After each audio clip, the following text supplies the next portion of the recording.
It's official, small SUVs are the most popular cars on sale, but honestly, some of them are overpriced and not that great to drive. That's why we've assembled 18 contenders to find the best of the lot and which ones are actually worth your cash. We've designed 8 tests for these cars. We'll look at the tech, cram them full of stuff and push them to their limits, and then we'll get our winner. But first, introducing our contenders. We invited every SUV from the light and small categories here in Australia, and most manufacturers chose to submit one or more of their vehicles with a soft price cap of $40,000. On this test, we compare the Mazda CX-3 and CX-30, Haval Jolyon, Kia Seltos and Stonic, Hyundai Kona and Venue, Volkswagen T-Roc and T-Cross, the Toyota Yaris Cross, Corolla Cross and CHR, the Subaru XV Crosstrek, Honda HR-V, Ford Puma, and Skoda's Kamiq and Karoq, plus our sole electric, the BYD Atto 3, which was above the soft price cap, but we figured was a justified inclusion. Also invited by our judges but did not attend were the Mitsubishi ASX and Eclipse Cross, Peugeot 2008, MG ZS EV, and Renault Captur. Design is subjective, but in our opinion, some of these SUVs are more stylish than others. Inside, you'll get a variety of materials and seats that range from unsupportive to shapely and comfortable. Small SUVs have to haul your stuff easily. Whether you've got a pair of baby seats, suitcases, or just odds and ends, we look for practicality in these vehicles. Some cars here are small and some are big, but just being larger outside doesn't always mean being roomier inside. Our first test is a simple one. Which small SUVs have the best interiors? They might be small on the road, but these compact crossovers need to bundle a high driving position with spaciousness for people, cargo, and maybe even baby seats. Plus, they need to be loaded with easy-to-use tech. No biggie then. The good news is that there weren't any real shockers among the 18 SUVs we tested, but there were standouts for both good and bad reasons. It turns out you don't need to spend huge money to get a well-designed and packaged interior. Take the Hyundai Venue, which has a tiny, easy-to-park footprint but packs in a big and deep boot. Its interior plastics are far more durable than they are premium, and it makes do with wired smartphone mirroring, but everything in here works remarkably well. The Honda HR-V is still nearly brand new, and we love the flair and sophistication of its cabin, and its amazingly big back seat, but at this price, a plastic steering wheel feels totally cheap. Less cheap seeming is the Mazda CX-30, which our judges raved about from a perceived quality perspective. Lavish interior materials, bold red leather seats, and neatly integrated tech all jived with us, though its small back seat and boot mean the CX-30 is a disadvantageous choice for growing families. The two Skodas stood out to us for their cabin quality, which is from the premium end of town. Both are surprisingly spacious in both the back seat and the boot. But the big takeaway, the Kamiq is cheaper but gives up little by way of space or tech, which includes high-end features like a digital cockpit and wireless smartphone mirroring, plus full keyless access and start, and a power tailgate. It's cars like the Haval Jolyon which offer so much bang for buck, combining a low price with seemingly lavish features. But while the interior presents decently and there's massive space on offer, it's not hard to find where the Jolyon is built to a price, with no steering wheel reach adjustment and uncomfortable, flat, hot vinyl seats. While the new Toyota Corolla Cross lacks its CHR's siblings' cabin flair, it makes up for that, not only with generous backseat and boot space room, but also an inherently ergonomic interior. It might look a bit grey and plain in here, but the controls are in the right places, the smartphone mirroring is wireless, the seats are comfy, and build quality is fantastic. When it comes to the battle of the boots, we used our standard issue Chasing Cars trio of suitcases as the measure. Only the Karoq, T-Roc, Atto 3, and Corolla Cross got an easy pass here, accommodating all 3 suitcases without issue. We could get our twin child seats, one rear facing and one front facing, into every small SUV here, but the Honda HR-V and Subaru XV surprised with their ability to preserve almost all of the front passenger's legroom, even when the bulky rear-facing seat was installed properly. Next up, something even more important. If you have to swerve and avoid an object on a country road, will your SUV keep you safe? Well, we've put all 18 competitors through our challenge course at 70 and 75 kilometers an hour to find out. As a real-world replication, each competitor was required to complete the course at 70 kilometers an hour. If a competitor hit a cone, spun out, or demonstrated a safety system glitch, it would be retested. Any indiscretion during the retest would receive a fail. If the SUV made it through without an error, it would receive a pass. The test was held in dry and warm conditions while vehicle speed was validated using GPS-based timing equipment for accuracy. One by one, all 18 competitors attempted attempted the manoeuvre and every single one made it through without a hitch at 70 kilometers an hour. We then upped the pace to 75 kilometers an hour. An increase of just 5 kilometers an hour was enough to separate the dynamically good from the not so great, with 11 of the competitors making clean passes and 7 fronting up a failed result. Perhaps the most adept SUV to slice through the cones was the Skoda Kamiq, but it was pushed hard by a number of fine handlers that included the Ford Puma, the Hyundai Kona, the Honda HR-V, and the Kamiq's slightly larger stablemate, the Karoq. Other competitors to slip through the course without fault included both the Volkswagen T-Cross and T-Roc, the Mazda CX-3, the Haval Jolion, the Toyota Corolla Cross, and the electric BYD Atto 3. Some SUVs in the field started to struggle for dynamic grip at a pace beyond 70 km an hour, with the Hyundai Venue, the Kia Seltos, the Mazda CX-30, and the Subaru XV hitting cones during their respective 75 km an hour passes. Also relegated to the also-rans were the Kia Stonic that struggled to pull up exiting the course, as well as the Toyota CHR and Toyota Yaris Cross that both initially failed the assessment but subsequently passed the course during retesting. With dynamic capability, sound electronic intervention and solid driver control intrinsic to safety, it's clear from our tests that not all small SUVs are created as equals. None of these SUVs are about going fast, but braking and acceleration matters. First we see how fast they can stop from 100 kilometers an hour, and then we see which one is fastest in a straight line and which one gets the wooden spoon. Like we do with every car, we tested every single one of these SUVs at our drag strip. Why? Well, it's good to know how fast your car is for things like merging onto highway on-ramps. It's even more important to know which of these SUVs has the best brakes and which have remarkably weak stopping power. Our testing process is always the same. We use gold standard GPS tracking testing tools from Race Logic. All cars go through each test 3 times, and the best result is used for our data, while we also make notes about any unusual vehicle behavior. But first to acceleration, because who doesn't want bragging rights? Well, the first big takeaway is that small SUVs are still a really slow type of car. If you thought that cars were generally getting faster, that trend doesn't seem to apply here, as small SUV performance is straight out of the 1990s in many ways. In fact, the average 0 to 100 km/h time for this field was a leisurely 10.65 seconds, and just 6 of 18 contenders managed to bank a single-digit sprint. The quickest of the field was our sole EV, the BYD Atto 3. With its powerful single front motor, the BYD scooted from rest to triple digits in 7.60 seconds. Moreover, the punchy Toyota Corolla Cross also leaned on its hybrid electric assistance to get it to second place. It's interesting to note how much faster the Corolla Cross is than the weaker, older generation Toyota hybrids though, because the Yaris Cross and CHR were dangerously close to a wooden spoon. But that spanking goes to the Honda HR-V, which required nearly 13 seconds to get across the line. But what about braking? Again, our judges were generally unimpressed with this lot of cars. With cars this small and light, we expect pretty short emergency stops from 100 to 0 km/h, a basic discipline for any new car. But this field largely failed to deliver anything at all resembling strong braking. The average distance for a stop from 100 was 40.34 meters.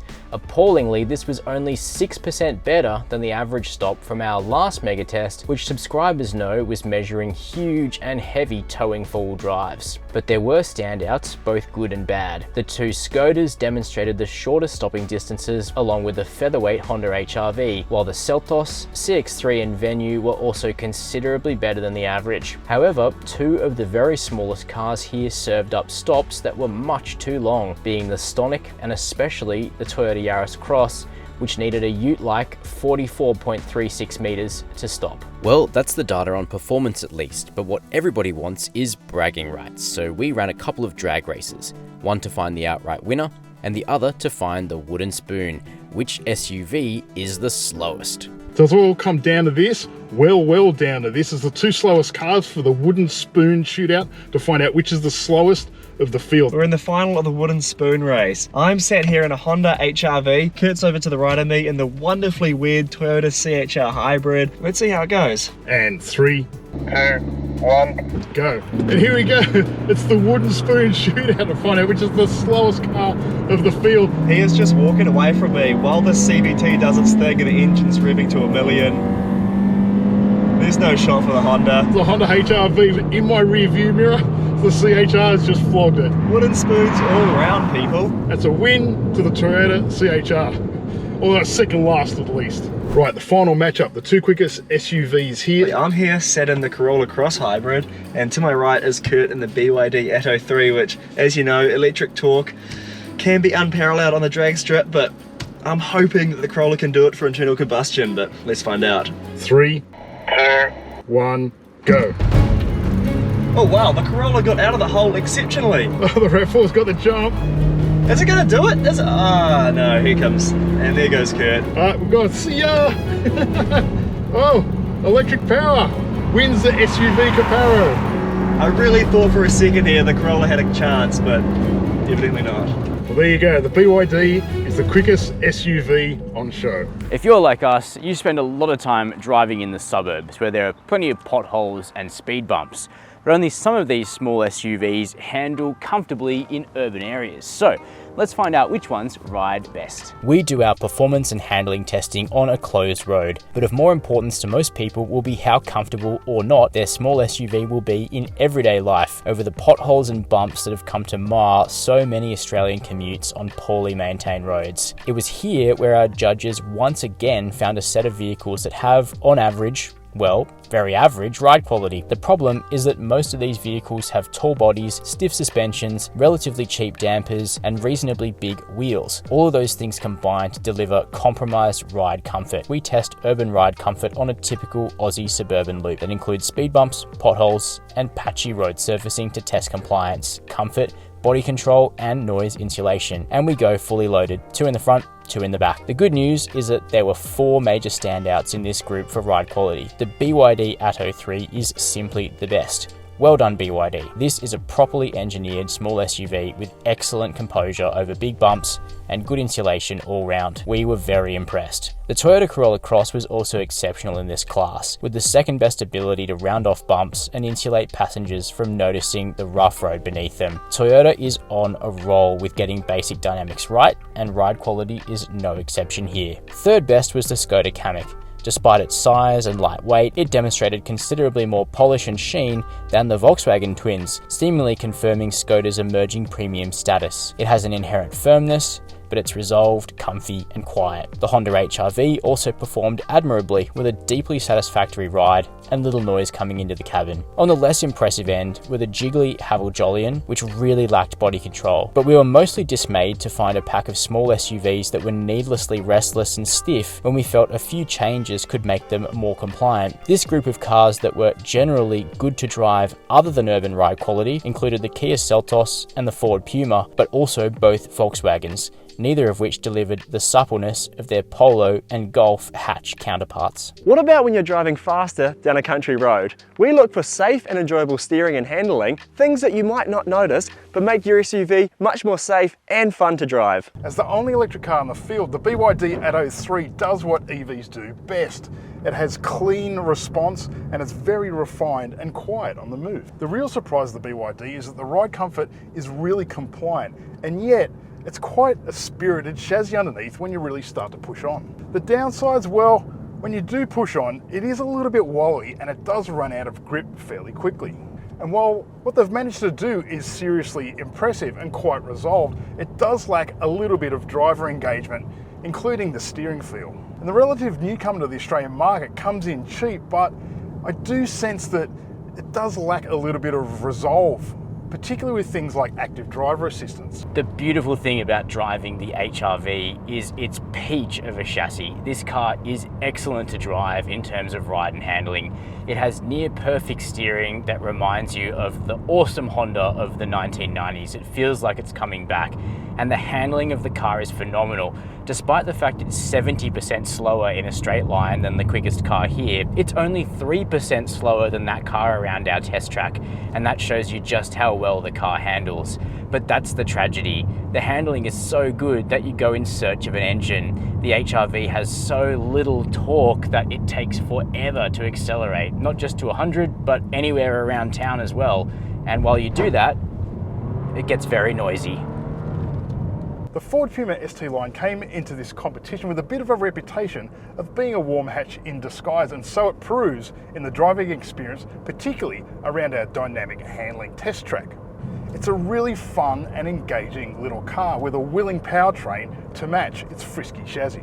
The Havel-Jolin's place in this test is to offer a champagne experience on a beer budget, but unfortunately the champagne is a bit cheap and lacks nice bubbles. On one level, it feels large and comfortable and luxurious on the road, but it does have its compromises. There are certain areas where it can do a little bit of improvement, particularly when it comes to things like ergonomics and steering feel.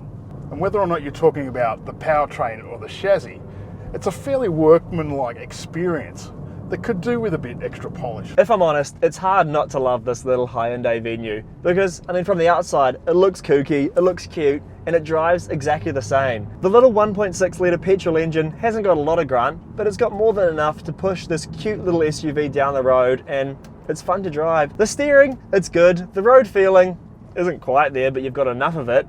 But best of all, the driving dynamics are just fun. The cushy ride leads to somewhat haphazard feeling in the fact that there's a bit of body roll and it has the tendency to understeer, but I mean, that's built in there for safety, and I really like this thing. We're lucky enough in this test to get our hands on the just updated Kia Seltos with a more powerful 1.6 litre petrol turbo engine. And for general acceleration and when you're out on the open road, it really is quite pleasant. However, if you do decide to push on, suddenly the automatic gearbox starts going a bit strange. The good thing is it's paired to a pretty handy chassis that feels cooperative and safe. But like many of the SUVs in this field, it seems like the chassis errs a little bit too much towards sportiness, and that really does compromise the ride, especially around town. But the trade-off for that firmness and its sportiness is that the Kia Seltos can cover ground at a rapid pace. All up, it's quite a decent and impressive drive, if one that doesn't necessarily benchmark itself anywhere in this field. There's a lot to love about driving the Kia Stonic, particularly the revvy, soulful turbocharged 3-cylinder petrol engine. The only problem with that is it's paired with a relatively ancient feeling dry dual clutch automatic that really slurs and delays the shifts, but the handling is pretty good. The more affordable of the two Mazdas here, the CX-3, is extremely popular with Aussie buyers, and there are certain elements of the on-road experience that support that popularity. It feels small, nimble, easy to place on the road, and it's quite engaging. But like so many of the SUVs here, it's kind of afflicted by pitchy and firm ride quality around town. And its naturally aspirated engine can be a bit buzzy and lacking in torque, and it's starting to lose its charm. I've got a real soft spot for this Mazda CX-30, and it's not just because of the deep red wine leather interior thing that's going on in here. It's just because how it feels on the road. The steering, it's nice and firm. The chassis feels planted on the road. And the engine, while it's no torque monster, it's got enough shunt to push it along nicely. When you really get into the corners, a bit of lift-off oversteer can be evident, which, I mean, isn't great for carting a family around in, etc. But it just shows that Mazda is still committed to making fun, dynamic cars, even in a segment which famously isn't very dynamic. The Kamiq package starts with a really effective and surprisingly torquey turbocharged 3-cylinder petrol engine. It might look modest on paper, but it works great in the real world, and the fuel economy is excellent in reality as well, just about as good as the Corolla Cross Hybrid. We also love the chassis on the Kamiq. It's so much fun to drive. It helps you out even if you don't drive for fun, but if you love your driving, you'll get so much out of the handling of the Skoda Kamiq. And even the ride quality is surprisingly good for the relatively entry-level platform that this car uses. There's just a little bit of resonance and boom out of the torsion beam rear end. Like its smallest sibling on this mega test, the Skoda Karoq, it's an impressive performer across the board. Its small turbocharged 1.4 litre engine produces 110 kilowatts, and while that's not a lot by normal means, amongst this group of cars, it's quite impressive, and that shows because on the track, it's a strong performer. And then it's got a DSG transmission, and like all Volkswagen Group DSGs, the shifts are quick, they're strong, and they're inspiring. I'd say it's slightly let down by just the sheer size that it's got over the Kamiq, because the chassis feels a little bit more dull, and not a lot of road feeling is translated through the steering wheel. But I guess that's the compromise you make. When you get a bigger SUV, you've got more room for the kids, more room for the luggage, but you just won't have as much fun on the back roads. I understand why a lot of people love the Subaru XV. The standard all-wheel drive is a boon, and it has this relaxed, easygoing ride and handling that makes it pretty good to drive every day. But the powertrain, the engine, is noisy and a little bit modest, so it needs a huge rev to get anywhere quickly. First great thing about the Corolla Cross behind the wheel is the effectiveness of its powerful hybrid system, particularly in all-wheel drive form, because you can really feel the the input from the rear motor, which is not always the case with these cars. Like other TNGA platform Toyotas, it's got really excellent steering. Can't imagine saying something like that about a Corolla a decade ago. The ride is also supple and composed. It might just be a little bit noisy for some tastes under full throttle. The T-Cross has a really effective engine gearbox combination in the turbo 1-litre 3-cylinder petrol and DSG automatic. It really does work well, and it makes this car quicker than it otherwise seems. The steering's good too. It's just that the cabin and the engine are quite noisy compared to the Skoda Kamiq, which is a surprise because the cars are relatively closely related. Perhaps it's unsurprising that Volkswagen's T-Roc has a really taut Germanic character with plenty of engagement. But it's not nearly as playful and fun as its related Golf. While it's quite compliant on a country road, it is, like so many vehicles here, just a little firm and terse around town. But unfortunately, where the T-Roc comes up short is it doesn't really have the kind of evolved ride and handling of its related Golf. Don't get me wrong, it really is quite an enjoyable thing to drive, but it just lacks a bit of depth and polish when it comes to powertrain and chassis. Purchase price is important, but how much a vehicle costs to run over 5 years can really add up. So we're going to find out which of these SUVs are cheap to run and which ones become more expensive over time. When it came to servicing, every one of the 18 contenders here had some kind of cap price plan. They differ in time and kilometre limits, which means that some plans look cheap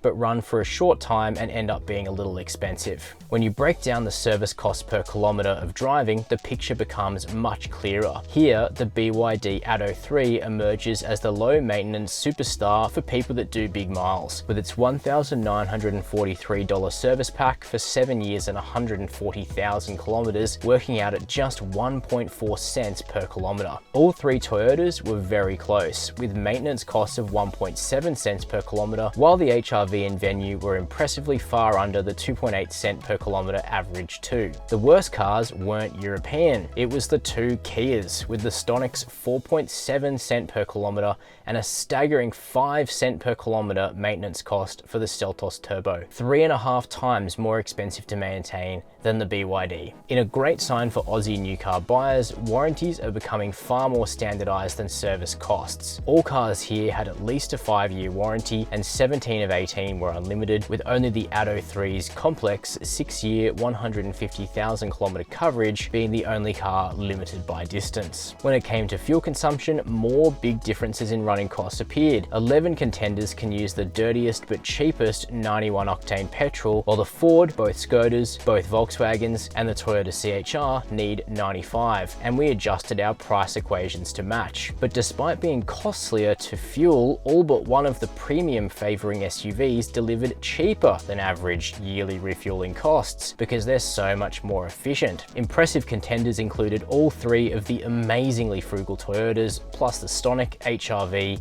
and Skoda Kamiq, while the most expensive cars to fuel for a year were the Haval Jolyon and the Kia Seltos Turbo. But it is the BYD Atto 3 that is the cheapest car here to fuel, especially if you can charge it at home overnight. We were conservative though and used an average electricity price of 40 cents per kilowatt hour to reflect some home and some public charging across 15,000 kilometers in a year, which results in an annual refueling price for the BYD of just $912. When it comes to insurance in the last 12 months, this is what the median budget direct customer spent to comprehensively insure each of these new SUVs.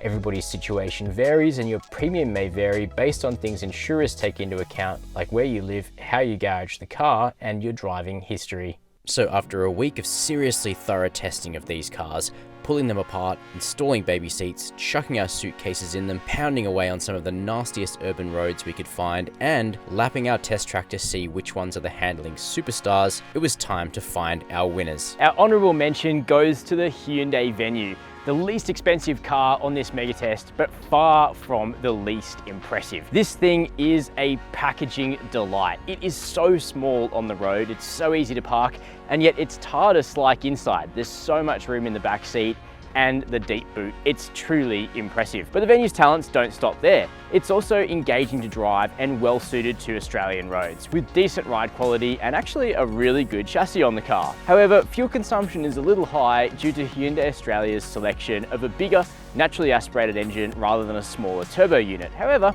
it does make it a little better and smoother to drive than its cousin, the Kia Stonic. It also only has a 4-star ANCAP rating, so if that's something that you like to keep in mind, it's worth considering. However, for its combination of exceptional packaging and value for money, the Hyundai Venue earns a coveted and rare Chasing Cars Gold Star Award. For many Australians, Toyota's new small SUV will be the default choice. And that's because when it comes to ticking boxes for Australian wants and needs, the new Corolla Cross Hybrid fits the bill perfectly. But beyond the box ticking, the Corolla Cross is another in a long line of Toyotas that's really great to drive, with excellent handling and fantastic ride quality. It's also quite quick for this group and did really well through our dynamic safety assessment, though it could be better under brakes. The cabin though just does enough. It has an impressive new multimedia screen, though some of the other elements such as the ergonomics of the seats and the grayscale theme really leaves a bit to be desired. The real elephant in the room though is pricing.